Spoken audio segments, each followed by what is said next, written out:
You're listening to the Naked Bible Podcast. To support this podcast, go to nakedbiblepodcast.com and click on the support link in the upper right-hand corner. If you're new to the podcast and Dr. Heiser's approach to the Bible, click on New Start Here at nakedbiblepodcast.com. Welcome to the Naked Bible Podcast, episode 250, the Pastoral Epistles with Rick Brannan. I'm the layman, Trey Strickland, and he's the scholar, Dr. Michael Heiser. Hey, Mike, how you doing? Pretty good.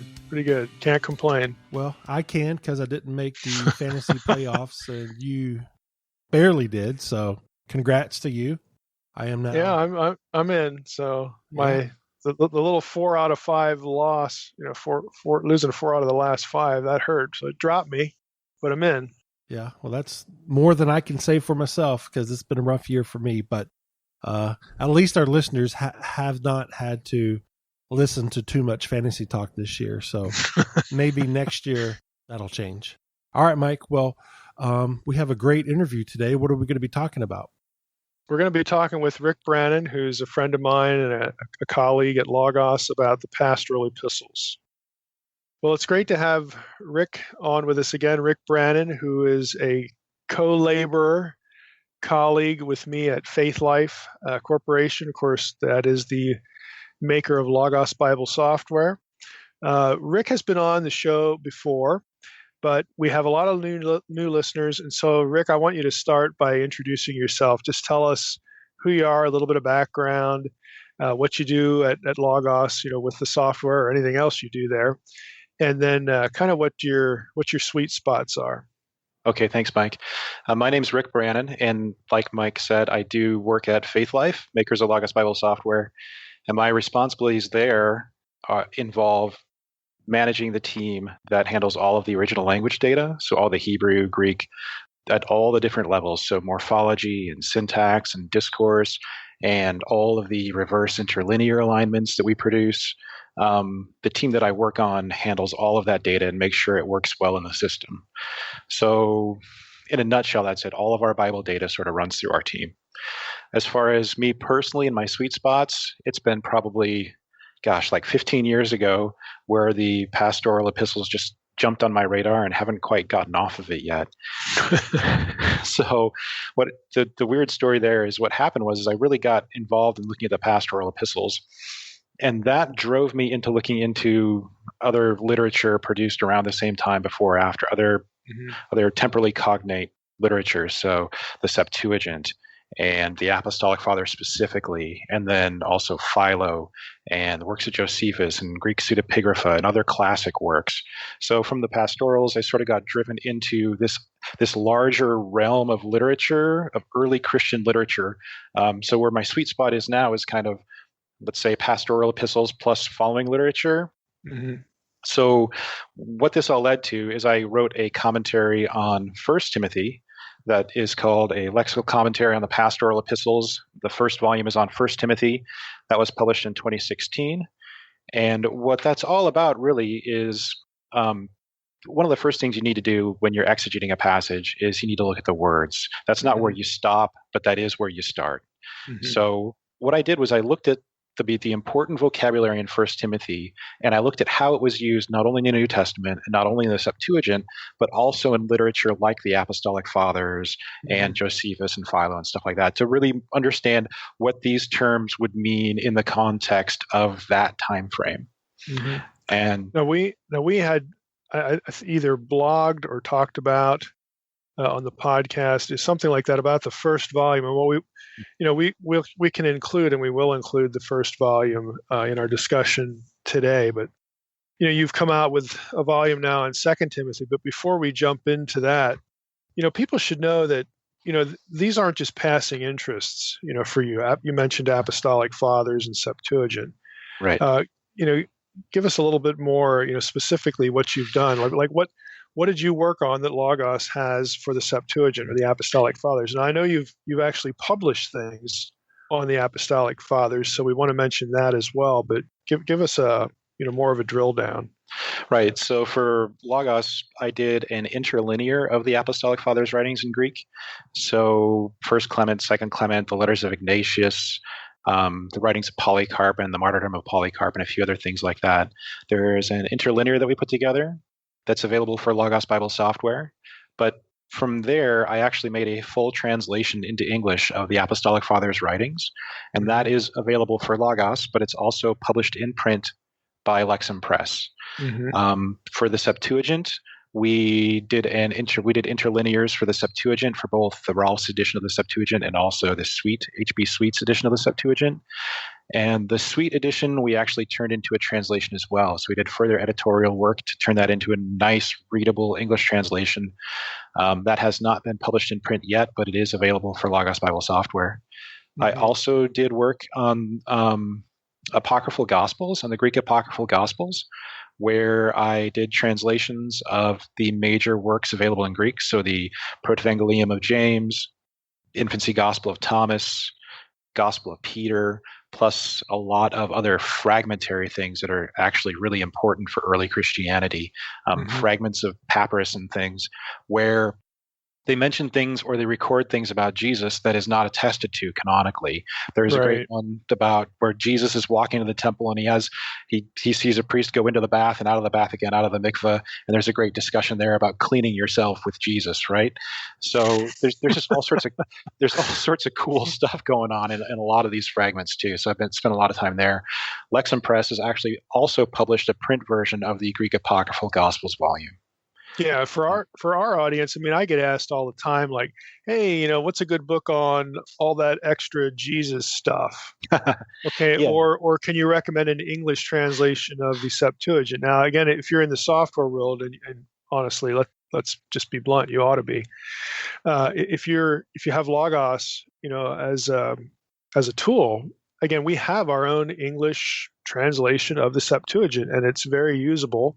Again, when you reverse interlinearize these things, it really, I think, deals effectively with the language barrier.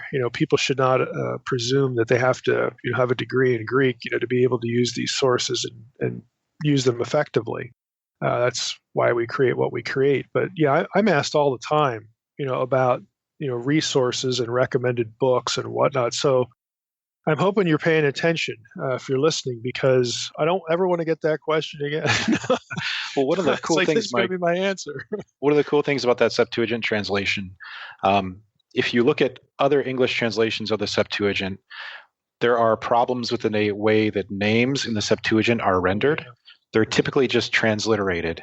And what that means is, if you know names from your study of the English translation of the Hebrew Bible, you can't follow the discussions in Greek because the names are different. So we actually did a lot of work to align the names where possible with actual forms that you would recognize if you only knew English translations of the Hebrew Bible. So, and that you'd search for too. Exactly. So that way you can actually read things like some genealogies or just regular stories and not have to have this filter of, now, who was that guy? Now, where was this again? So I think people would be familiar with this just in terms of their English Bible. If you think about Noah in the New Testament, because you have this like alternate spelling. I can't remember what verse it is, but like Noe, and then you have Noah. So some, depending on what Bible you're using, if you're trying to search for, hey, where's Noah mentioned in the New Testament, you're not going to get everything because you don't know the alternate spellings. Right, and this comes out in the Septuagint because if you're transliterating, then it's not Isaiah. It's probably something like Isaias. Ezekiel, you can probably track, but it's got CHs and looks kind of weird. Jeremiah gets even further out. And those are just the major names that you probably know already. Mm-hmm. When you get into some minor characters, and the names are totally different, essentially, even though it's referring to the same person, you just can't track it. Mm-hmm. So that was one of the problems we wanted to solve with the English translation. Yeah, so... lastly, again, one more thing I want to mention before we actually jump into the pastorals is you also have a book on Advent or for Advent. So say something about that. Yeah, I was just thinking about that. Probably 10 years ago, I was part of a church that was planted from another church. And the first year we were together, I wrote a really short Advent devotional based on the Revised Common Lectionary passages. And it's a really short question and answer type thing to where we were offered the passage, and then there's some very short questions about the passage. And then I gave you the answers too, because my context for using this was at the dinner table at home, and I wanted something as brain dead easy as possible. So that meant I had to include the answers, because I wasn't going to just have the question there and have to try to make it up, or not have something where I could lead my kids to help understand what the answer was. So that was great. We did it. And then Lexham Press heard that I had done that. And they were like, we kind of want to do an Advent devotional. So I filled out the rest of the cycle. The Revised Common Lectionary is a 3-year cycle of readings.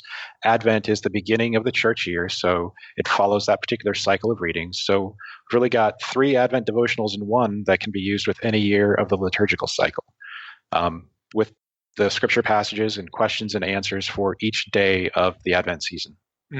Yeah, I mean, we've used that. So that just popped into my head too. I mean, and I'm glad it did, because, this is the season for it. So Exactly. if you're looking for something for Advent, either a little bit this year or subsequent years, I mean, that's one I would certainly recommend. Oh, thanks. Well, let's jump into the pastorals here. You've talked a little bit about what a lexical commentary is. When you go to study a passage, basically the first thing that you're going to jump into, is the words. It kind of goes without saying, but right. Yeah, I mean, you read the passage, you kind of come to an understanding of it, but if you're going to dig into it a little bit, you kind of need to know what's going on there. So how do you sort of present that? Because there are going to be people in the audience that are familiar with things like Vine's Dictionary of New Testament Words, or other word study tools. So what is this? You just describe what they're going to encounter with this. Right. So what we're going to encounter, the commentary is basically organized according to the passages. So if you were studying 1 Timothy 2 at the beginning, where it's talking about how all men are supposed to pray, you'd go to that verse and you would just look it up, and I discuss the passage as it exists, and I work through the words in the order in which they are, pretty much according to the English translation I use, which is the Lexham English Bible, which is a production of Faith Life. So I stop at each word that I determine is important. So not everything, but usually content-bearing words like nouns and verbs. And I identify the word in Greek. I also identify the other places where it occurs. I identify a few sort of prototypical usages. So I usually have a citation from somewhere else in the New Testament. I sort of like to work out from, like, let's say, Paul to the rest of the New Testament, and then I will, from there, look at extra sources. So if the word has a particularly appropriate usage in the Septuagint, I'll go and bring in that use of the word. And the real distinctive here is that if you go and look at an academic commentary of some sort, a lot of the references that I make, not all of them, but many of them, you would probably find in a footnote where they would say, oh yeah, go see, Ezekiel 3 verse 47 or whatever, if that even exists. But what I actually do is I actually bring the text in translation right in the middle of the page. So there's this block quote where this thing that I say is relevant, I actually bring you in the text as well, so you can read this source that I'm talking about. So we don't just doom these citations to footnotes that nobody's ever going to look up, right? We say, hey, this is important. Purgatory. it's important enough to mention, then it should be important enough to look at. Yeah. So I've done a lot of work sifting through all of those references, finding things that seem appropriate to the instance in the context we're in. So then from there, we would probably stretch out to some apostolic fathers or Josephus or Philo, or even some Greek pseudepigraphal stuff, if that's appropriate as well. But again, the distinction here is that I bring the use in context so that you can actually read a sentence or a couple of sentences where that word is used to get an idea of how it's used elsewhere, and let that filter into how you understand the text that you're working through in the New Testament. Yeah, for a lot of people in this audience, of course, are going to be familiar, at least with the phrase word studies. They're also going to have sort of taken a whack at doing word studies. And I hope, if that's you, and I know there's a lot of you out there, I hope you're paying attention, because what you just heard described is light years beyond Strong's tools. Okay, you getting usages in context where you don't have to, oh boy, I guess I got to go buy a translation of the pseudepigrapha to go look that up. Again, if you're not living in the software world, and even if you are, if you don't have those resources, there you go. Rick's bringing it right to you, and he's in Paul, so he starts with Paul, wider New Testament, wider literature, and then actually showing you examples. To have that in one resource is significant. And you already know that if you have taken a crack at doing word study. So, Rick, you wanted to jump in there. I did, but I kind of forgot what I was going to say, Mike, to be honest. So, well, I just think, because most people, when they sort of graduate beyond Bible reading, the next thing they do is, I got to go get a concordance. I got to start doing word studies because I either hear about them or the pastor mentions this, and what do the words mean, Greek and Hebrew, and sort of penetrate the English, which is all obviously good. It's just something we need to do. But I know, again, because I know you, I'm familiar with the other volume. This is something that really not only gives you good data, but it presents it conveniently. Again, where you don't have to just chase things. Right, and almost in hindsight here, it's almost documentary of my journey, in the sense that I started with the pastorals. I literally started with the pastorals, working through that text, translating it, annotating it, looking at it in all sorts of different directions, reading just about everything I could find in commentaries that had been written about it. Mm-hmm. And then I got pulled into this extra literature, because the thing about the pastorals, we'll probably talk about in a little bit, is that sometimes the vocabulary is a little bit wacky, or it's a little bit it's different. There's a lot of single-use words in the pastorals. Mm-hmm. So then I was driven out into other sources to say, well, if this word is only used like 2 or 3 times in Paul or even the New Testament, well, why not look and see where it's used elsewhere and try to understand how it's used outside of the New Testament, so they can better understand what's going on in the New Testament. So then I got driven into the Apostolic Fathers, and I translated that into the Septuagint, and we did a translation of that. And all of these things come back together in the lexical commentary volumes, because they end up bringing back into English things that help you understand what's going on with the vocabulary. Mm-hmm. Now, as a sort of a segue to get us in, there are 3 things that I have, sitting here in front of myself that I want to be sure to get into with you in our time today. But again, when you start hearing things like, the Pastoral Epistles have a lot of vocabulary that only occurs once or twice, and then you're sort of forced to look at other literature to get usage in context for that particular word or those words, that invariably raises certain questions. Because let's say that you find, well, this word was really used a lot at the end of the 1st century. Okay, so in a period, I'm just making this up here, but in a period Sure. that post-dates the life of Paul. Now, when scholars run across stuff like that, that is one factor that would lead them to look at this particular portion of the Pastoral Epistle, we'll say, whichever one it might be. Mm-hmm. And they'll think thoughts like, well, I wonder if Paul really wrote this because of the vocabulary choices.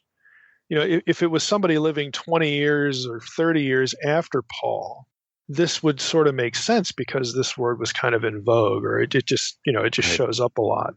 And so the vocabulary actually is one of the things that will lead scholars, again, to question, in this case, Pauline authorship. So you've spent a lot of time in the pastorals, and a lot of people in our audience are going to be familiar with the fact that Pauline authorship of the Pastoral Epistles is a hot debate. It's quite disputed.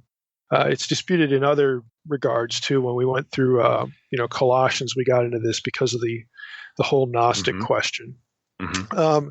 But the pastorals, again, sort of is a hotbed for this discussion. So can you explain to the people listening, why is Pauline authorship disputed for the Pastoral Epistles? Just give us a few instances, a few examples, a few sort of trajectories mm-hmm. That would help people understand this.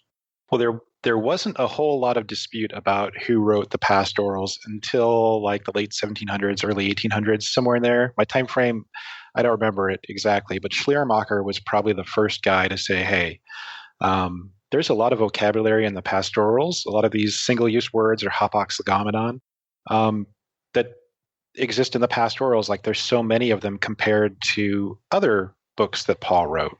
So the thought there was, the pastoral epistles seem to use this vocabulary that isn't witnessed elsewhere in stuff that Paul wrote. So did Paul really write it? So that was one initial thought. That goes back again to Schleiermacher, I think, was one of the first who sort of published on that back in the 1800s. From there, it was picked up by a guy named Harrison, Percy Neal Harrison, P.N. Harrison, who wrote a book called The Problem of the Pastoral Epistles. It was published in 1922, I think. And Harrison picked up on this, and he documented that the proportion of hapax legomenon in the pastoral epistles was higher than the proportion in other Pauline epistles and in other New Testament books. So his argument was basically that if you look at word usage, that the pastorals are different, and one explanation of that might be that Paul didn't write it. Mm-hmm. Another thing that Harrison noted a few other things about it as well. One easy example would be in the pastorals, sometimes the same thing was said, but with different language. So Paul, in other epistles, talks about giving thanks, or I have thanks, right? He's giving thanks for something. That happens in all of his epistles. Most of them, I'll say. But when that happens in the pastorals, it's said differently. It's used as a phrase, karin echo, which is I have thanks. Whereas outside of that, it would actually use a verb for giving thanks. Mm-hmm. So one of Harrison's points was, even things that should be the same in the pastorals are different. Why are they different? So scholars have sort of taken off from there to try to isolate differences between what happens in the pastorals and what happens in other Pauline epistles, and even take that to other Pauline epistles, like you mentioned, Colossians mm-hmm. and Ephesians. There's questions about which one was first, were they both written, or was one cribbed off of the other? I mean, it's just a big question that people have. Mm-hmm. And a lot of those same things happened with the pastorals. Another thing that people would look at would be instead of the number of single-use words, or hapax legomenon, that occur in a text, what words do they use all the time? And then mm-hmm. are those same words used all the time in other things that this guy supposedly wrote? So there's a lot of different axes of comparison on vocabulary that can be gone through. And Harrison sort of started down the road to that. The apex of that, I think, at least from my perspective, probably, let's say like the mid to late 90s, there was a book, I even forget what it's called, that Cambridge University Press published in their New Testament series that essentially argued that Pauline authorship of the pastoral epistles, it was semi-genuine in the sense that these are just a bunch of fragments that this is the extension of Harrison's argument, actually, that there was a dedicated Paulinist who had assembled some fragments from genuine Pauline material, and that those were the basis, which is a really huge form critical argument, that those were the basis for the pastorals. And this guy, well, Harrison thought that he isolated, I think, 7 different fragments that were genuine Paul compared against the rest that was sort of expanded on. And this guy at Cambridge, for his doctorate in like the late 90s, again, I forget the book, I can find that later, essentially took the fragmentary hypothesis to the apex, right? Like mm-hmm. every argument, scholarship seems to go is I can one-up you, right? So this last guy sort of one-upped everybody else. And from there, it's kind of gone back downhill, I think. So that's really where it ends up, is people have this fragmentary hypothesis of the pastorals where there are areas of genuine Paul in there. Like, there's like 5 verses here that had to have come from Paul because they use this great Pauline image and vocabulary. But the rest of this stuff, somebody who kind of knew Paul had to add it because it's not quite like Paul, is what they would mm-hmm. say. So now, whenever, I mean, I don't, most of this kind of stuff I deal with is Hebrew Bible side, and you're dealing with editors and redactors and whatnot. I mean, this is obviously similar, mm-hmm. but one of the things two things that I would imagine pop up in this is one objection. If somebody sort of is, a little unnerved about, questioning Paul's authorship on either the pastorals or something else, they would say, well, if Paul's writing about different subjects, doesn't that dictate different vocabulary? And you've already sort of addressed that by saying, well, even the stuff that is the same, you still get different vocabulary, but nevertheless, different subject matter is going to call for different vocabulary, which is, on its own, just on the surface is kind of obvious, but it's not going to be like a silver bullet objection. And the other thing is the use of the amanuensis. Now, we got into this in Colossians, and we actually also got into it in a Q&A where I quoted some different scholars on this, and there's actually there's not just one method of dictation or being an amanuensis or using an amanuensis. There's like a spectrum of ways this could happen. So is this part of this discussion where somebody might say, instead of just a Paulinist, but like, hey, there was this amanuensis that Paul used, we may not know his name, maybe we do, but he would have felt free knowing Paul and having worked for Paul and done this for Paul, with Paul in the room, so to speak, that maybe some of that is just his handiwork as well, because that was one of the modes of using an amanuensis of producing a letter where you would tell your amanuensis, hey, this is what I want to say, and I'll take a whack at it and I'll look at it. Right. Yeah, that kind of thing.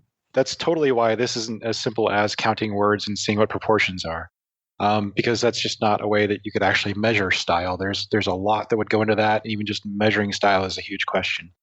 But there are a few different axes, I guess, that we're talking about here. One is the words, but you mentioned one in that there are different topics in here. The other large difference is that the other epistles of Paul are letters to churches, and the pastoral epistles and Philemon are letters to individuals. So you have to ask, is there a register change? If I'm writing a letter to a church, is that going to be different than if I write a letter to my coworker Timothy, who I've known for 10 years and has worked beside me and who I sent over to Ephesus? Now he's doing this stuff, and I got to, it's like, he's going to be privy to some things that others are not, and exactly. Speak to him a little bit differently than you would, somebody that you haven't spent 10 years with. Right. What differences would that make in the narrative, in the text? The amanuensis question is a really good one, because there's probably a strong case to be made, I think, that I'm not saying this is the way it happened, but Luke totally could have been the amanuensis for the pastoral epistles. There are books written on that subject. It is not a far out speculation. That's actually something that's really realistic, because in the pastoral epistles, you run into more vocabulary that is in common with the Septuagint than the rest of the New Testament. You run into more vocabulary that is in common with Lucan material than the rest of the New Testament. Although on the other side of that equation is that, well, that's like Luke wrote half the New Testament, right, between Luke and Acts, word count wise. So there's a lot to compare to there.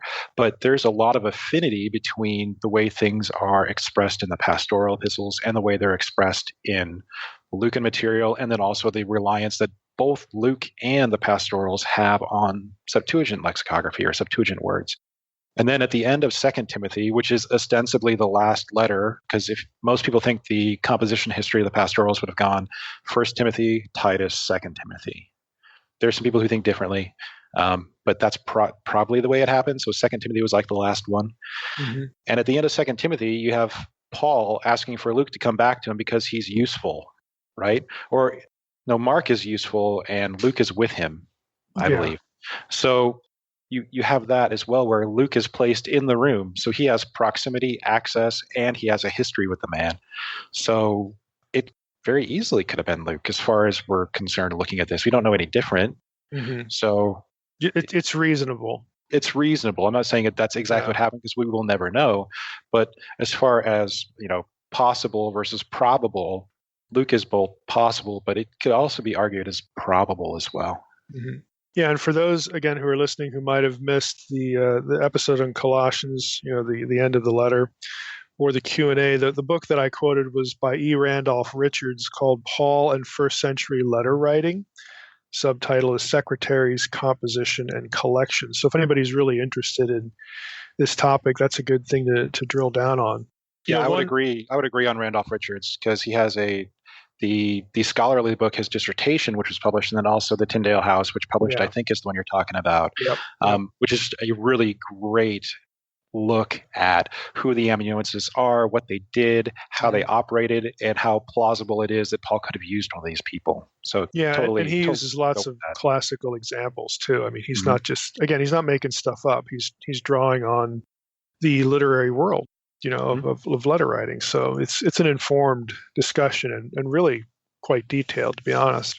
Now, there's one other issue that you're kind of into that I want to hit on, or at least let you introduce people to before we get into 2 Timothy. and the two things I want to talk about there, and that is stylometry. So that's probably a term that a lot of our listeners have not heard of. So can you tell us what it is and how it might relate, how it does relate in some way to authorship, specifically the pastorals and that whole debate? So stylometry would be a term that people would use as a way to describe how to measure style, if style is a thing that can be measured. So the classic book here is one that was published, I think, in the early 80s by a guy called Anthony Kenny. The book is called A Stylometric Study of the New Testament. You'll probably never find one anywhere because they're hard to come by. And if you do find one, it's going to be $100. Right, one of those. one of those. We all have lists of books like that, right, Mike? Yeah.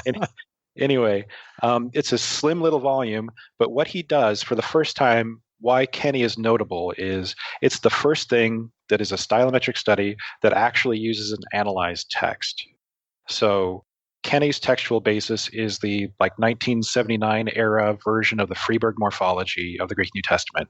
What that means is every word of the Greek New Testament has been analyzed grammatically for part of speech and other sort of formal morphological form criteria, as well as lexical form. What that means is Kenny's study, he has isolated 99 things that he tests for. And the way he works is he says, you have these questions, and they're like yes or no questions that you ask of every word in the New Testament. And then you track all those answers and derive statistics from them. These yes or no questions are things like, is the word a verb? Yes or no. It either is or it isn't. Is the word kai, which is a very common connective, a conjunction in Greek, or is the word in the perfect tense? So there are all these questions based on the grammar or the word form that he can ask, that he did ask. And then he's looking for patterns. He's looking for patterns, and he ends up tracking them in like a 50-word window so he can see things going up and down across the text and what the associations are. So the other impressive thing about this, Mike, is Kenny hand-counted it because his only source for Freeburg was microfiche. Okay? Oh my goodness. So he hand-counted, he went through every word in the Greek New Testament, and he hand-tallied answers to all of these questions for every word. And then he did all of the math, I don't know, by longhand. I mean, this was 1981, 82, so he probably had calculators, obviously. Was this like a prison sentence? It sounds about like the third or fourth level of Dante, right? Yeah. It's pretty horrible. But anyway, so this is the work the man did, and it's incredible. But he specifically applied this. He has a few cases in his book where he sort of applies the data to come up with an answer or something. And one of the reasons why Kenny is so well respected is that he doesn't make any wild accusations or wild claims. He's very reasoned and very cautious and he just approaches it well. Yeah, So, I mean, just think of when I say he's looking for patterns. Okay, whether we realize it or not, when we write, we fall into patterns. They just become unconscious. We'll tend to use a particular phrase and either never vary from it or only vary from it in a specific context. Greek is an inflected language, which means its verbs and nouns will be affected by adding endings and sometimes prefixes and whatnot. So a guy like Kenny would look for, okay, here we have this particular verb. It's in this particular grammatical form. It has this person and number. It's interesting that Paul uses this 20 times in this form, or something like that. So he's looking for where the patterns are, like where does the writer place conjunctions? Because in Greek, that's variable. Greek word order is not like English word order. Where are words placed? Which kind of words are used? Which, vocabulary words? What's the grammatical form? All these things to a native Greek writer would be sort of unconscious. It's just the way he would do it without even thinking about it. And so somebody like Kenny, looking after the fact, is looking to detect. I mean, we would do this with computers now, right? Which is what makes his work just kind of crazy. But he's looking for patterns and where patterns break. Right, and that sort of thing. There are patterns, and even more than patterns, it's more like they're trends. Mm-hmm. Right? It's not like he's establishing rules. Now, if Paul wrote this, then he's going to use this word 2 times and this form 5 times. And it's even less than that because he wants to develop a distribution of use throughout the text. Mm-hmm. So he actually does some serious statistical work to tie all of these counts into something meaningful. So when he throws his data at the pastoral epistles, that particular problem, what he does is he compares the way that his 99 features, he calls them, work out across the pastorals and compares them to the so-called undisputed Paulines, let's say, although they're not all undisputed at this point in time. Mm-hmm. So what he finds essentially is that these are his findings. He basically says that Titus is, if any of them is going to be rejected, it's probably Titus, if you look at his criteria. Strangely enough, he says that one is kind of an outlier. But even in the sense of it being an outlier, it's like really close. It's just the other Paulines, the other 12 are bundled just a little bit closer, and this Titus is sort of on the outside. So even him saying it's on the outside doesn't mean he doesn't think it's Pauline. It just means that of the group, that's the one that trends out. Right. That one's a little less Pauline than the other ones. Well, exactly. And that's the thing that's the problem with a lot of these studies that Kenny doesn't necessarily fall into is that, hey, I'm going to test all the Paulines. Hey, look, the pastorals ended up all like in this ball kind of outside. But, if your ball is 100 and all of Paul's stuff is in like the 90s and like, your pastorals are at like 97, it's like, is that really outside or is that still even if it's different, does different mean that he didn't author it? Is it different enough? Who determines how much of a difference matters for drawing some sort of conclusion? Exactly. So Kenny doesn't fall into that trap. And the other interesting thing that Kenny says is that 2 Timothy, which is one that people routinely discount as not Pauline, he says, according to his criteria, it's as Pauline as 2 Corinthians. That's 180 degrees. So even though it uses words that aren't the same and there might be some different conjunctions or whatever, as far as looking at this whole complex of features that he's put together based on the analysis that he was using, he says the distributions are such that, they're basically, he says, let me see here, it's as near the center of the constellation as 2 Corinthians. So, wow. And most people don't have a problem with 2 Corinthians. Yeah. So as far as stylometry, that's kind of where Kenny lies on the pastorals. Anyway. Well, I think that gives people enough exposure to, this is the kind of work that academics do. Now, of course, back in Kenny's day, they're doing it by hand, but now they can put these analyzed texts, that have all the grammatical information, applied to each word, into computers, and then computers, would look for this kind of information. Like you could put Kenny's criteria in there, and the computer would produce, the patterning or not, that he was looking for. It's like data management in some other field. This is the kind of thing that scholars will be doing. At least not all of them. Some Greek scholars and New Testament scholars, they're not going to have any time for this or really any interest. But there are people, out there that are doing this kind of work. So I think it's just useful that people know that. And I think the other thing to mention about Kenny is that he was not a New Testament guy. He was a classicist. Mm. So it's not like he was going to the New Testament to try to prove something on his own. I don't even know if the man's a believer or not, I don't even know if he's alive. But he was, all of his published work is not religious studies, is not New Testament. So he was just looking at stylometry, and I guess he came across an analyzed text and figured he'd go to town on it. Sure. Yeah, why not? But why not? But I guess my point is he wasn't coming to the text, I don't think, with a dog in the fight. Mm-hmm. You know what I mean? Mm-hmm. So yeah. Well, that's important too. Well, let's talk about 2 Timothy, your second lexical commentary here. And as we chatted a couple of weeks ago, when I saw, the announcement on Twitter, come out that this was ready, and I saw a few other things, and there were two things that caught my eye. So I'm gonna ask these together. Sure. There was a comment about the presence of charge language, essentially commands, where Paul, commands Timothy in the presence of either God, deity figure or angels and other sorts of stuff. So that drew my eye naturally. And then there was this notion, I shouldn't say notion, this possibility, this other sort of theory, maybe we can call it a theory. You can use a better word if there is one, that 2 Timothy was not Paul's last will and testament, because that's basically what you see all the time.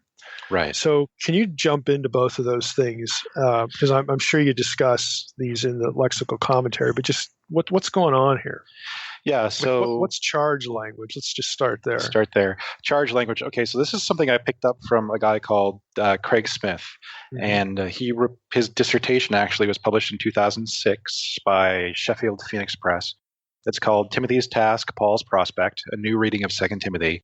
So his dissertation basically combined both of these elements that we're talking about here. Number one, talking about what is a charge, and he's looking more in the formal sense of a charge. There are sort of two ways to define things. One would be like semantically, or what's he really trying to say? And the other would be, are there formal criteria that he's using that show that this is what he's trying to accomplish? Mm-hmm. So an example from the charge of a charge that's not in 2 Timothy, but in 1 Timothy 5:21, and this is a doozy, it says, I testify solemnly before God and Christ Jesus and the elect angels that you observe these things without prejudice, doing nothing according to partiality. And then he goes on and says, don't put hands on anyone hastily and don't participate in the sins of others. Keep yourself pure. And he goes on, right? This is 1 Timothy 5. Mm-hmm. So what a charge is, there's basically 4 different elements, formal elements in a charge. And one would be the charge verb. In this case of 1 Timothy 5:21, it's I testify solemnly. The Greek word is diamartureo, or diamarturomai is actually the word in the text. Testify solemnly. So that's the first thing. There's a particular charge verb, and he's isolated a list of things that tends to be. It might also be like a semantic range or like a Laonida semantic domain type thing. You could probably tie it that way as well. There are people who are charged. So it says, I charge you to do this kind of thing, or I charge these people to do that, right? Mm-hmm. There's an authority phrase, and that's where we talk about before God and Christ Jesus and the elect angels. So like in 1 Timothy 5:21, he's bringing out all the big guns.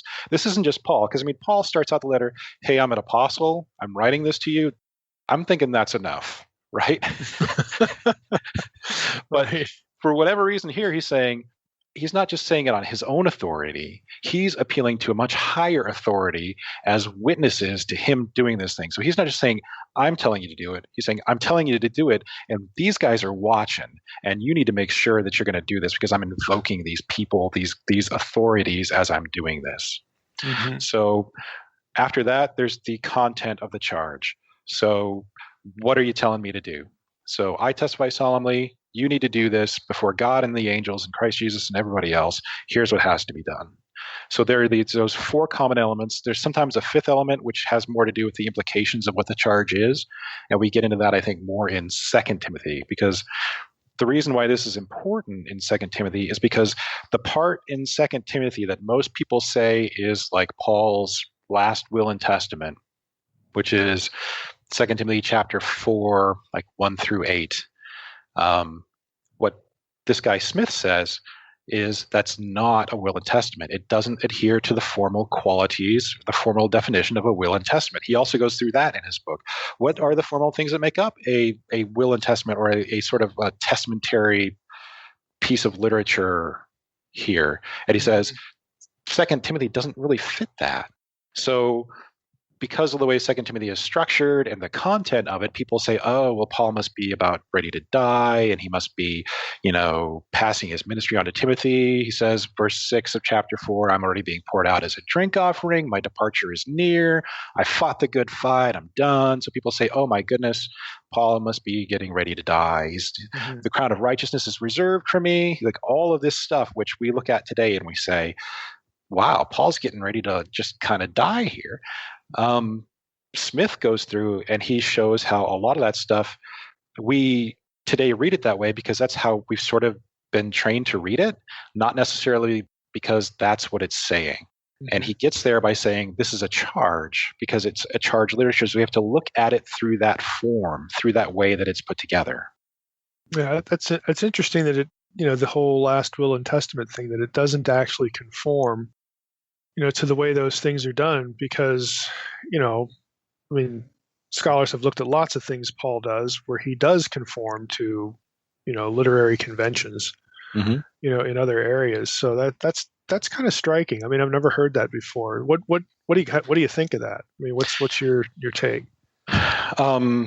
Well, I suppose my basic take is that, I think Smith is probably right. I mean, I might be a little bit starstruck by his argument. I don't know, but it seems pretty solid to me because he goes through most of those things where we would read them and say, wow, that must mean Paul's ready to die, or he's just about ready to take out, or he's ready to hand this over to Timothy, because that's sort of the way we've been conditioned to read it.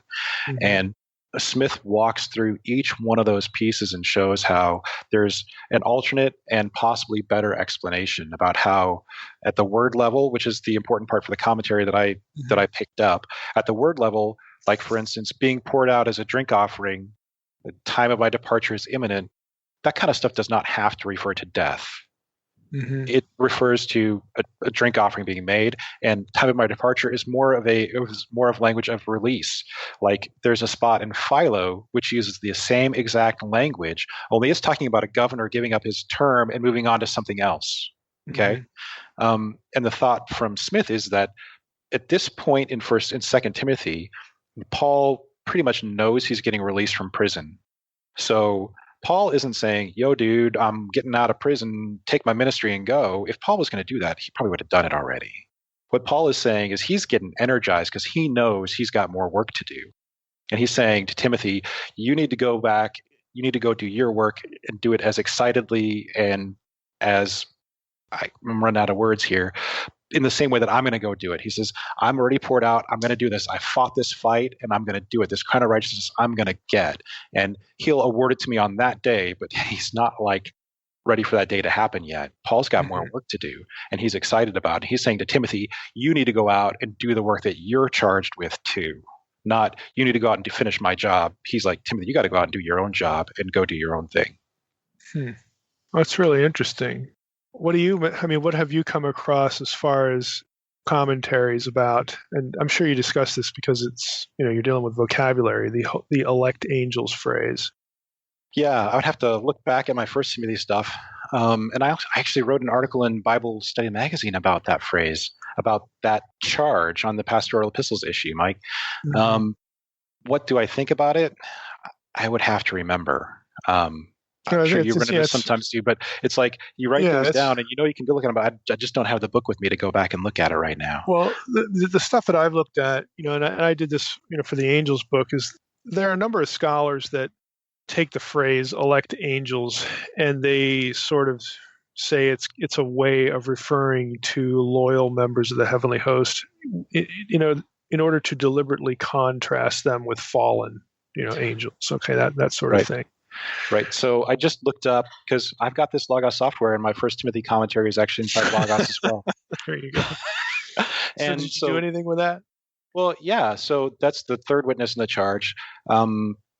Strangely, the Apocalypse of Moses uses the same phrase. The context is, and I'm reading this straight from the commentary, this is why it's so cool. Then Eve rose and went out and fell on the ground and said, I have sinned, O God, I have sinned, O Father of all, I have sinned against you, I have sinned against your chosen angels, I have sinned against the cherubim, I have sinned against your steadfast throne, I have sinned, O Lord, I have sinned much, I have sinned before. I guess there was some sin going on. This is at Eve's repentance, I guess. And all sin in creation has come about through me.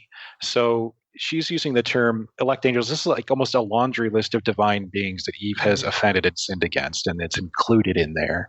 So that was sort of the key that I had going out there as far as how it is used elsewhere, is that when Eve is repenting and she's saying that she has sinned and she's confessing this to the higher beings, she includes chosen angels in that.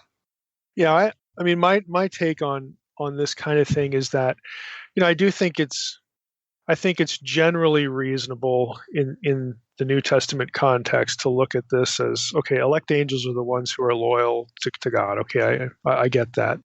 But, in view of that example, what that says to me, and there's a reference in First Enoch 31 or 39:1 that describes, the angels, as elect angels, and then it's sort of a forward look that some of these elect angels are going to go down and sin on the earth. Okay, so the bigger picture to me is order.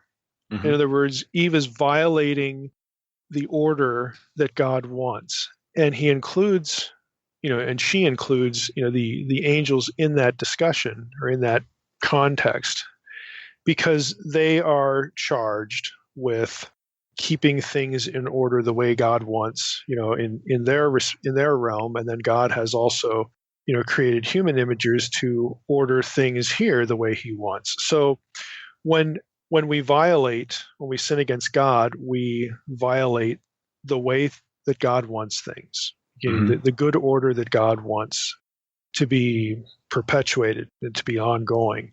So to me, that's not too far afield, for a writer, to put this in the mouth of Eve and include them. It's not that they're sovereign, but they are part of God's good order. And this is a violation. This is an aberration, an anomaly. Right, and there's actually, I look back because there's a spot in 1 Timothy 3:16 where it talks about the angels being witnesses, Mm-hmm. right? And that hymnic section at the end of 1 Timothy 3. Mm-hmm. And from there, I went into there's a spot in Testament Levi 19, where it says basically their father said to them, "The Lord is my witness, and His angels are my witnesses, and you are my witnesses, and I am witness concerning the word from your mouth." So we sort of have that delineation of roles again that you were talking about. Mm-hmm. And then Josephus uses something similar in Josephus Wars 2:401.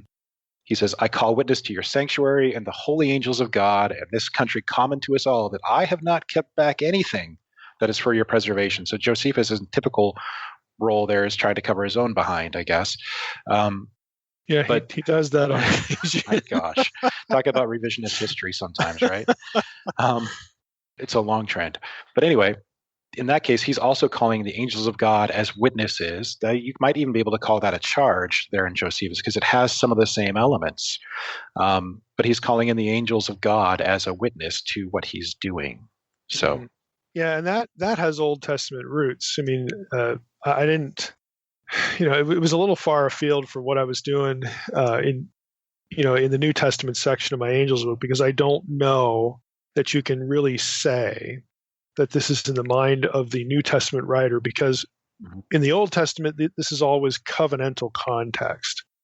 So in some of these instances, I don't know that we can really, tie it in with that. But you'd get in the ancient Near East, when treaties were made, and somebody would write up a formal treaty, you would call the gods, you'd call the pantheon, the council, to bear witness to what was going on. Sometimes they'd actually list the names. Sometimes it would be a generic reference. And the whole idea is that if either you or I violate this covenant, well, the gods are going to kick our butts now, because they're watching, and they're approving of this. So if we violate it, we're in big trouble, not just with each other, but with them.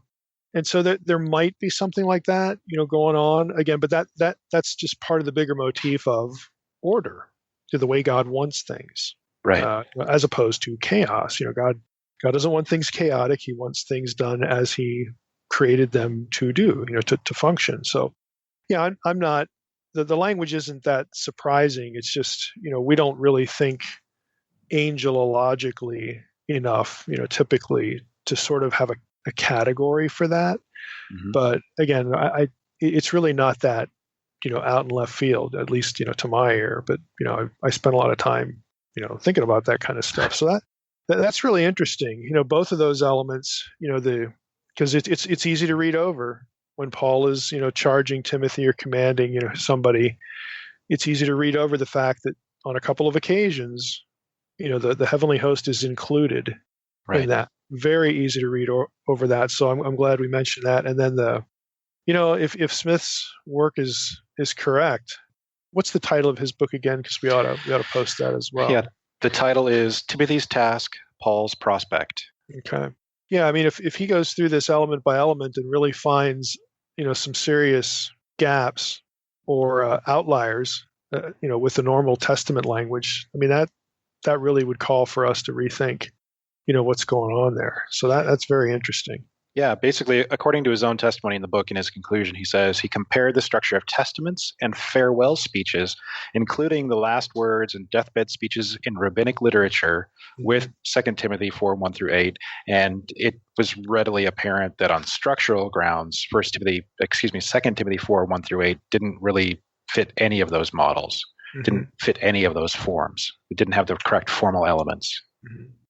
Well, this has been good. Again, to wrap up, I want to, again, alert listeners, we don't, I don't just bring on people who, have come out with something new and it's like, oh, well, let's try to sell copies of that and whatnot. I mean, I hope you do buy the book. I mean, when I do have somebody on, it's because there's something about their work that I think is really beneficial to this audience. And what I want you to notice here is all discussions, let's not even use the word commentary, but all discussions of biblical material are not the same. I mean, in Rick's case, Rick has his head in a lot of nuts and bolts kind of stuff, but he's making an effort. This is our consistent pattern here on the Naked Bible podcast. I look for people who are doing serious work in the text and then trying to produce something that helps the non-specialist benefit from their work. It's a simple formula, and this is one of those. I mean, a lot of this stuff is kind of heady scholarship, but I don't think there's anything here in this episode of the podcast that people who are interested in Paul, interested in issues of authorship, interested in the Pastoral Epistles, and at the end they're even interested in angelology. Okay, I mean, this is a discussion you can follow, and these are tools that you can use. So if you want something that's cutting edge, is really based on primary text, nuts and bolts kind of stuff that you can root what you're saying and thinking about in relation to Bible study in the actual text, this is the kind of stuff you should have. Thanks, Mike. All right, Mike. I hope our audiences enjoy these types of episodes. It's fun bringing scholars on, seeing how you're using the tools, what kind of stuff you're digging up. I think it's a prime example of what we're trying to do here at the Naked Bible Podcast. Yeah. Every once in a while, we want people to know that tools are out there so that they can use them. And in my case, Pastoral Epistles isn't a big interest of mine, so I'm probably not going to wind up there doing a book study. So it's nice to have Rick on to talk about it because he just loves them. He's just been into it for years. And next week, Mike, we're going to have Dr. Allard on. What are we going to be talking about with him? Oh, yeah. Dr. Allard, Craig Allard, has a book on patristic, early church interpretation of Genesis 1, specifically creation. So that's going to be really interesting because the church fathers, the patristic fathers, are often used as ammunition to justify one approach to the creation story in Genesis 1 over another. So they get used, again, sort of to beat somebody's opponent over the head quite frequently. And Craig's book is really going to talk about, not only is that really fair, is that really wise, but the sort of the diversity of opinion in the fathers about how Genesis, should be interpreted, and of course was interpreted by them.